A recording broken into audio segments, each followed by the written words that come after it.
স্বাগত জানাই অ্যাপ্লিকেন্টলির আজকের ভিডিওটিতে, এবং আজকের ভিডিওটি হবে ডায়নামিক এবং স্ট্যাটিক নিয়ে। তো চলুন আমরা স্ট্যাটিক নিয়ে একটু কাজ করে আসি। আচ্ছা, মনে করুন আমাদের স্ট্যাটিক এবং ডায়নামিক, আমাদের যেহেতু পাটার একটি স্ট্যাটিক টাইপ ল্যাঙ্গুয়েজ, তাই এটা বুঝে নেই। যেমন বার a ইকুয়াল দিলাম আমরা 10, ঠিক আছে। এখন আমরা চাইলে এই a ইকুয়াল আমরা অন্য কিছু চাইলে যেমন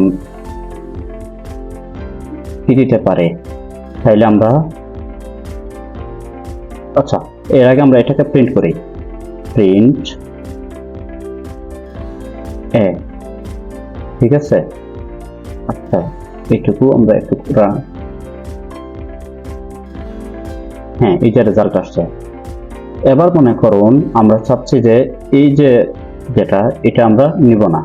আমাদের দেখেন তো, আমরা এটাকে স্ট্রিং থেকে মানে ভ্যারিয়েবল থেকে ডাটা টাইপ চেঞ্জ করে ফেলছি। আগে ছিল এটা কি ইন্টিজার টাইপ, এখন ভ্যারিয়েবলকে চেঞ্জ করে আমরা কি দিয়েছি, স্ট্রিং দিয়েছি। দেখেন তো কি ভুল আসছে, আমরা ভুল আসছে যে a value string cannot be assigned to a variable type।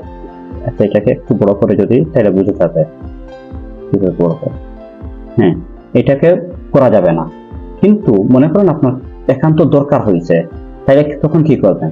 তখন এর ক্ষেত্রে মনে রাখবেন এটা সবসময় ব্যবহার করা যাবে না। তখন এই ক্ষেত্রে আপনি এটাকে এই ওয়ার্ডটা দিয়ে চেঞ্জ করে ফেলতে পারেন। এবং এখন দেখেন কিন্তু ঠিকই রান নিচ্ছে, এবং আমরা প্রিন্ট করে দেখি কি আসছে।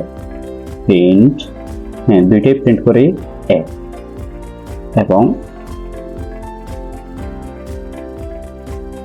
দুইবারই আসছে, তাই না? তো আশা করি আপনি বিষয়টি বুঝতে পেরেছেন।